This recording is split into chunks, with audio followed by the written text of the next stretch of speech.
Well, the Cubs are the first team to avoid a 2-0 deficit to get swept, so therefore they stave off elimination tonight. Can the Phillies duplicate what they did in Chicago? Well, except for the fact that they're in LA. Welcome into the PHLY Phillies Pregame Show. Tyler Zulli here, Rich Hoffman, Pat Egan, Andrew Frazier with us producing today's show. We're brought to you by our friends over at TrueMark Financial Credit Union and Bet365. The Phillies look to avoid a 3-game series sweep at the hands of the Dodgers as the series shifts to LA, Chavez Ravine, Dodger Stadium, and late night baseball as we have a 9:08 start tonight. Aaron Nola gets the ball for the Phillies. We'll see how long he's going to go in this one. He'll be opposed by Yoshinobu Yamamoto. As the Phillies lineup is out, we'll talk more about the lineups, the pitching matchups, our bets for our Bet365 betting preview, and we'll do all of it in the next 25 or so minutes. Hello to everybody in the chat. A lot of optimism, I would say, in the chat, guys. A lot of Phils in 5. See a couple of people saying that they still believe, find a way to pull us back. Just when we thought we were out, they pull us back in. I love that in the chat because I don't believe there's a ton of optimism on this panel this evening. No, but I enjoy that. I think the chat is emblematic of, I think, the whole Phillies fan base. People are putting on a brave face today where, and I've been encouraged by this. Look, we watched this team for 6-7 months.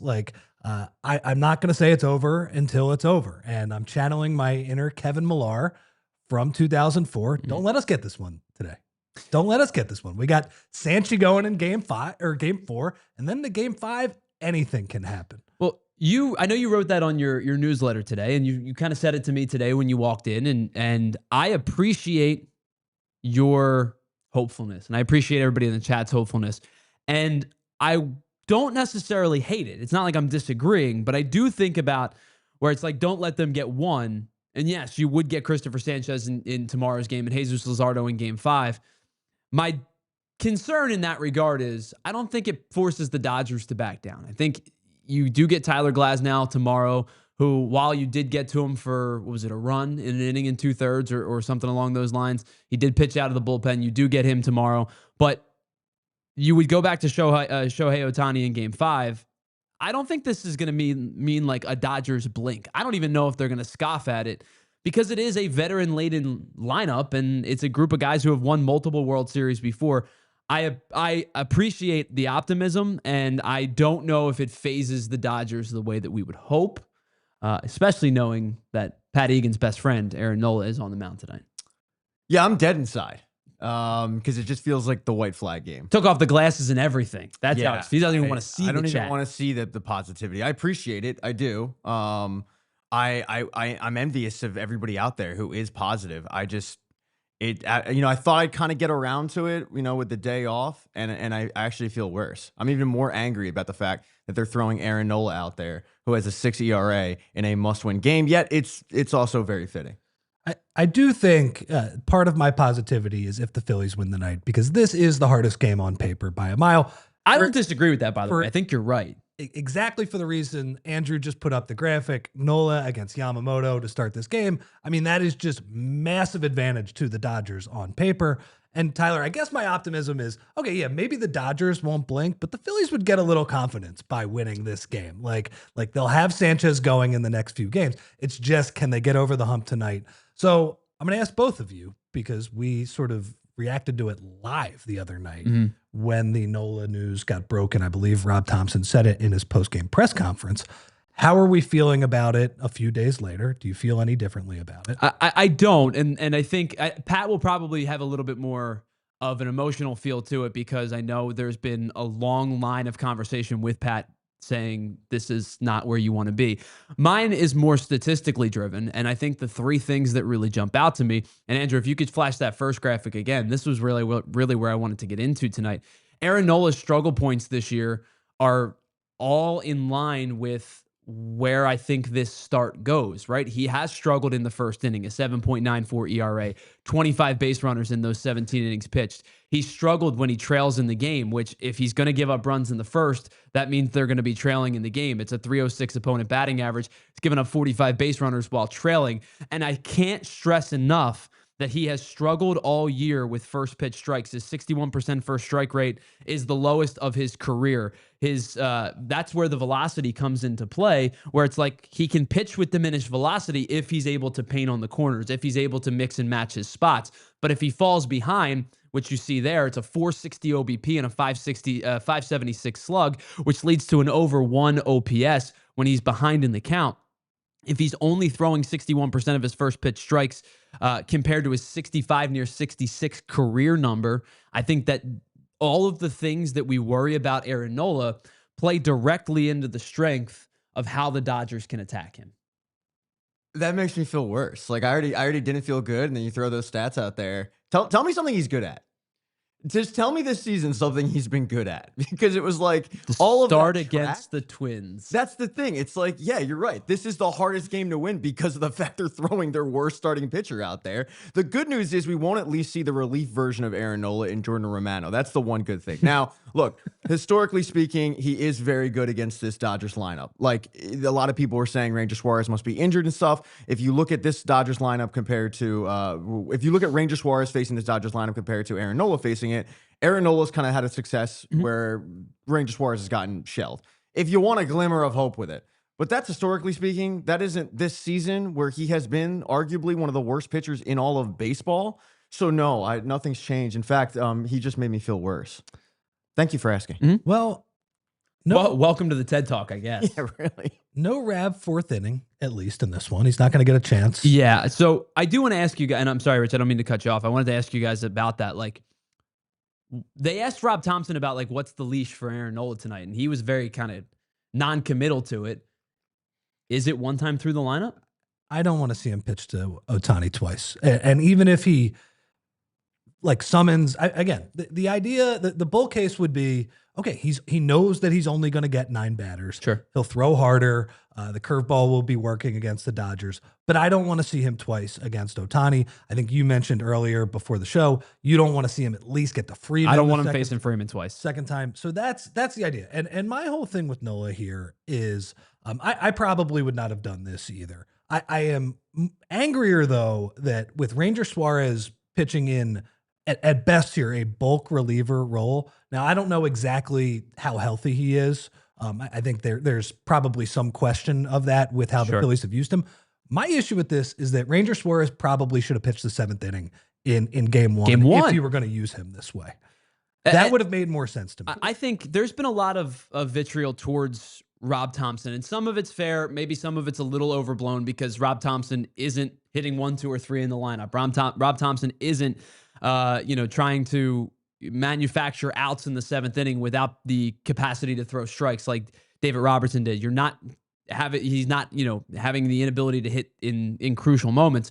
But I will say there's been individual instances for Rob Thompson where if one of the individual instances played out better, whether it was letting Christopher Sanchez face Alex Call as opposed to Robertson going to Muncy, Robertson gets Muncy out. Then number 2, bringing Robertson back out for the 7th, as opposed to starting with Strahm or starting with Kerkering. Then, in game 2, it's does Luzardo go back out for the 7th inning or not, right? Does the decision to go to Orion Kerkering in a high leverage spot backfire? Then you get to late into the game. Do you bunt or do you not bunt? And if you do bunt, do you pinch run? And understanding that you're going to have to get creative with your lineup where maybe Marchand has to go catch and, JT's got to move to first and you're moving things around. I think there's a whole bunch of individual decisions that have been made where if 1 or 2 of them were made in a positive way, you might see a split. I don't think there's any scenario in which the Phillies are up 2-0. It's just the Dodgers have been the better team for a majority of the series. But I think in some of the individual instances, they could have played towards a positive where maybe it is a split heading into game 3 as opposed to being down 2-0. I'll add another one that goes even beyond Rob Thompson, and that is the decision to bring 12 pitchers onto the roster for the NLDS. I mean, they have 3 guys. Why is Tim Mayza on the roster right now? That's my big question. So you have And you knew heading into the series that you were only going to need 3 starters.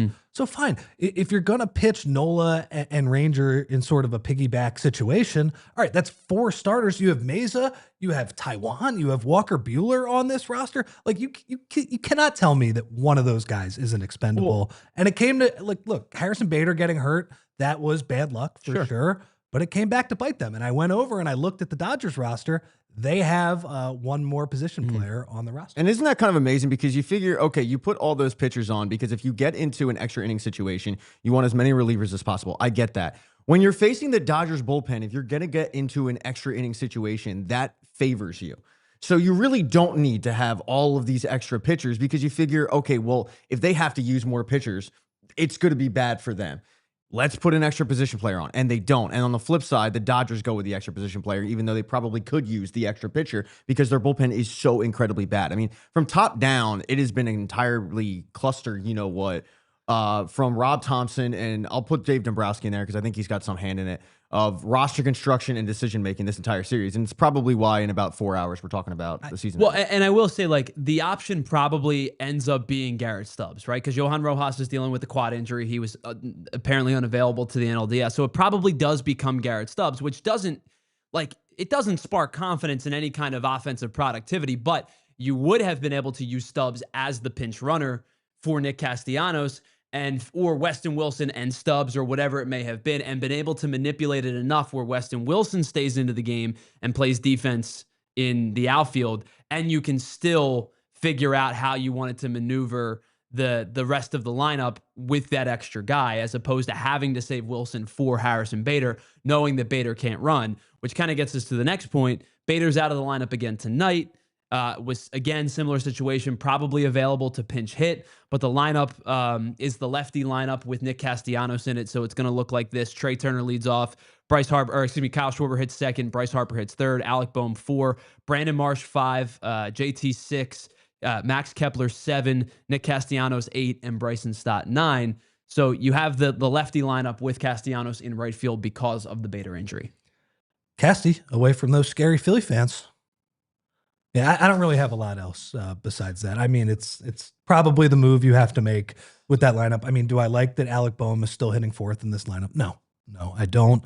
I think if Bader was in the lineup, you would be able to maybe maneuver around the top, and you could argue maybe you lead him off, maybe you bump him up ahead of Boehm, but they don't have that option right now with Bader out. So look, Yamamoto is, and Tyler, I'm sure you'll get into it, like his pitch mix and everything he does.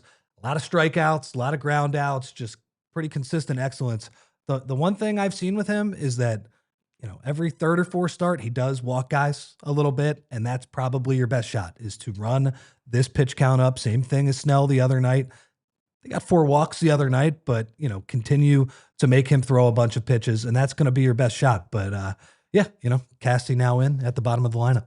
I don't like the fact that this entire series, Rob Thompson has done exactly the opposite of what got him here. You know, it's like, okay, well, Tanner Banks comes in with runners in scoring position or with inherited runners. No, we're not doing that. We're bringing the guy in that doesn't ever do that.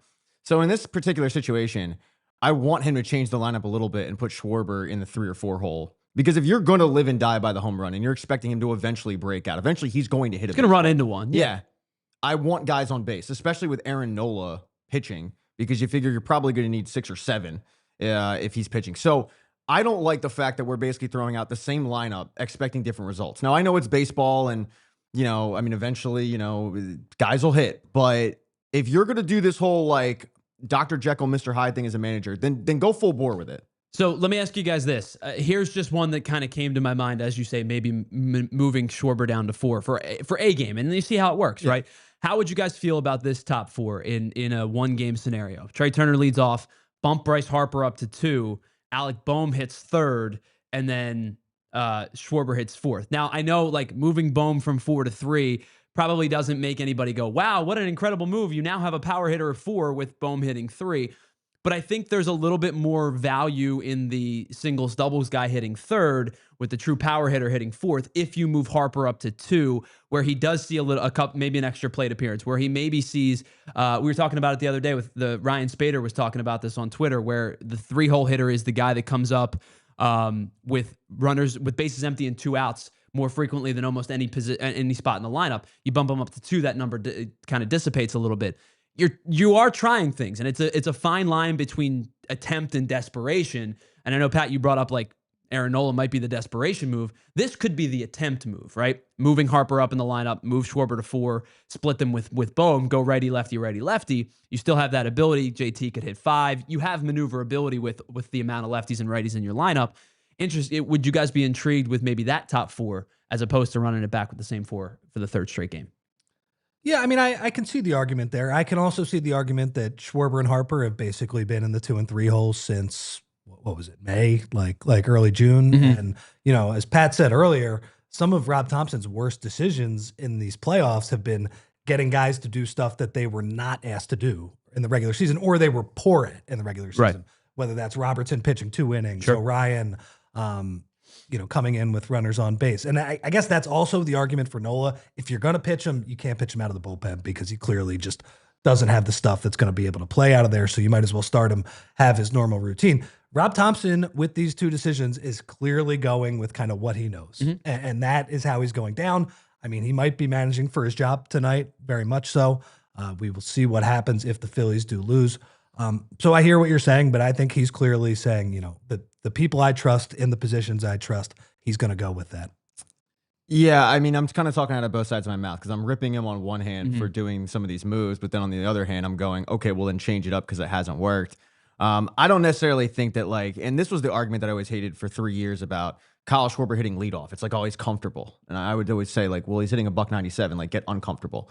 So that would be my argument is it just seems like these guys are stuck for whatever reason in a rut, and maybe change it up. Maybe good things will happen. At this point, you have nothing to lose because if you lose the game, the season's over. So change it up for the sake of changing it up because what you've done hasn't been working. Either way, I'm probably going to be annoyed if I'm being quite honest with you, if I'm looking inward. So he's in a damned if he does, damned if he doesn't situation with me. All right, so let's get to our super chat real quick. This is from our buddy MBD. MBD, hello. Good to talk to you. Haven't had a chance to chat with you in a while. Says, boys, it's good to see our buddy Pat Egan. I don't know if Pat agrees. No, I mean, I'm happy to be invited. Believe it or not, that was a problem growing up, was just getting invited. So this has been fun. And then the one other chat, Jeff G says, this is not a super chat, but I wanted to bring it up. If Dodgers scored 2 or 3 first, that's game. Yeah, I think we can all probably attest to that, especially if it is early first inning runs. It's the concern that we all have facing Aaron Nola. And it's why I think a lot of our pregame bets, which we'll get to on the other side, are going to center around Aaron Nola's start tonight. It's the PHLY Phillies podcast, the PHLY Phillies pregame show. We have a little bit left, just about 8 minutes until first pitch. On the other side, we'll get to our Bet365 pregame picks, and we'll get to our predictions of the game as well. It's the PHLY Phillies pregame show, and we'll be right back after this. All right, let me tell you about our friends over at Bet365 because it's never ordinary with Bet365. Find out why 90 million users worldwide have teamed up with Bet365 and they get 780,000 live streamed events each year. And you can live in-game bet with the pioneers of live in-game betting across 78 different sporting platforms. So whether you're betting at 2 o'clock in the morning and you're trying to get a bet after this game, to, feel something, you can do that. You can do it tomorrow afternoon and when baseball continues, whether your hometown team is in it or not. And how about this? New users right now, sign up, use the promo code PHLY365, deposit $10, place a bet for $5, and you get $200 back in bonus bets, whether your bet wins or loses. You can use the bonus bet money on spreads, totals, player props, futures, and so much more. So find out why, whatever the moment, it's never ordinary at Bet365. Must be 21 and physically located in PA. If you or someone you know has a gambling problem and wants help, please call 1-800-GAMBLER. And if your home needs a little bit of TLC, or maybe you're dreaming up the next big vacation, you're thinking about doing some work on your home, or maybe you want to go see one of your favorite Philly teams on the road, you can do that with TrueMark Financial's HELOC Select because it just got even better. Rates have dropped, making it more affordable to put your home's equity to work. Whether you need a new kitchen or a big repair, maybe you want to knock out some of that student loan debt. With HELOC Select, you can access all of your cash all at once or just when you need it. So make it happen today. Visit one of TrueMark's 24 branches or head on over to TrueMark.com/PHLY and get in the game today. Federally insured by the NCUA, equal opportunity lender, and MLS number 404938. Welcome back to the PHLY Phillies podcast, the PHLY Phillies pregame show. We're just a handful of minutes away from first pitch between Aaron Nola and Yoshinobu Yamamoto as the Phillies look to stave off elimination. And guys, let's get into our Bet365 picks for tonight's game, our pregame selections, which again are brought to you by our friends over at Bet365. Use the promo code PHLY365 to get started today.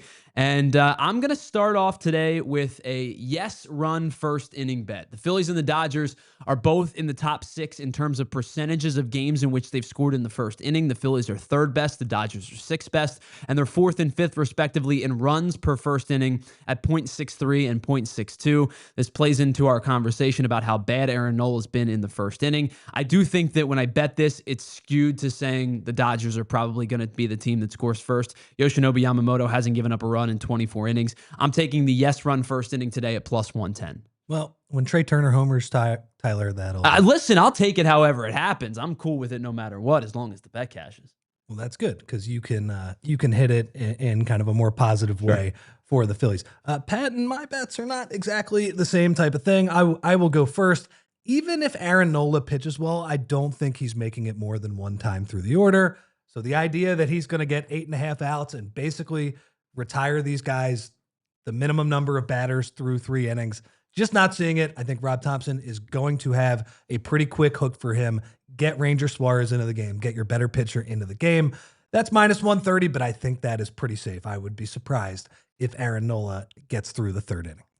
All right, let me preface this by saying I would love to be wrong. Like, I hope in 4 hours we're coming on and everyone's pointing at me and laughing, saying what an idiot. But well, we'll be pointing it at everybody. It'll be a group effort. Well, just no, I'll take it. But right now, I just feel like he's going to get shelled. And to your point, I think Bet365 thinks that he won't get a ton of outs either because his expected earned runs is 1.5. Yeah. I didn't even look at the number. I just said just take whatever the over is. So 1.5, that's mine for earned runs for Aaron Nola. I don't think it's going to be fun. Yeah, unfortunately, it seems like it's a lot of skewed bets towards the Dodgers probably winning this game, which will lead us into our predictions for tonight's game.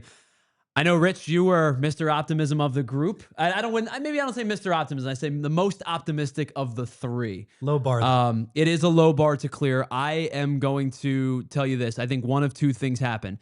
Either the Phillies do what the unthinkable and win this game, which I don't believe it's going to happen, or my gut tells me this is a blowout. I think the Dodgers, my pick tonight, Dodgers win this game 8-2. Yeah, and that's sort of what I'm thinking. It feels to me like it's going to be Phillies close or Dodgers big. Mm-hmm. If I got to pick one of those 2, Dodgers big. So yeah, like a 5-run Dodgers win, I think is unfortunately what I'm feeling. But hey, like I would love to be wrong. And if we come back in here and we have more baseball to talk about tomorrow, there would be nothing that makes me happier than to be wrong. Welcome into the PHLY Phillies podcast. We're brought to you by the phrase, I would love to be wrong. I would also love to be wrong, yeah. And you know what? That's why I'm actually going to pick the Phillies. Because I have picked the Phillies in game 1 and 2, and they looked horrible, right? And I think it made sense of why they would end up winning those games, and they didn't. And I coming in here, and I'm like, there's no way. There's no way that, you're throwing the white flag out there in Aaron Nola. It would make the most sense for the Phillies to win this game of all the games that they had. They're not even going to let us watch the Eagles in peace tomorrow? No. It would make the sense of like, we're going to throw out our worst starting pitcher, and that's the one we'll win. So I'm going to go with that one. So we all pick against the Phillies. Would love for this to be the night that somebody gets to Yamamoto. Would love for these guys to wake up against. And by the way, you brought up there's a handful of times where he does walk a couple of batters. 4 times this year, 3 or more walks. 3 of those games were 4 or more. Before we get out of here, Andrew Frazier, our producer, I want to get your prediction on this game as well. Listen, gentlemen, Aaron Nola has been listening to all the conversations that have been going around this game. How everyone is afraid that he is going to shell. He's going to throw a first pitch home run. We're getting a Pat McAfee rug pull. I'm going to tell you right now, Aaron Nola has been listening, and he's ready for the moment. And that's why the Dodgers are going to win. Yep, I knew we were getting a Pat McAfee rug pull at the end of this. I think 3 of the 4 of us picked the Dodgers, and I think Pat does it almost facetiously. I just think it would make this is the one where you go, oh, they're going to get hammered. This would be the one where they actually come through. Well, guys, good news. If there is a game tomorrow, we will have a joint watch along here at PHLY between the PHLY Phillies show and the PHLY Eagles show, as the Eagles and the Giants will play. We'll start the show, a pregame show, and then we'll go into the watch along. The Eagles will take over. We'll do our postgame. The Eagles will do a postgame. Flyers season opener tomorrow, postgame as well. So a lot going on here at PHLY. And I hope we, as the PHLY Philly staff, are a part of it. Big thank you to Andrew Frazier for producing today's show. That's Pat Egan. That's Rich Hoffman. I'm Tyler Zulli. We'll be back for post-game win or lose as our PHLY Phillies show all year long is brought to you by our friends over at Bet365. And, of course, our postseason coverage is brought to you by our friends over at TrueMark Financial Credit Union. We'll talk to you on the post-game show after this one, win or lose. We'll do it on the other side of the PHLY Phillies podcast. Talk to you then. We all silly like the mayor.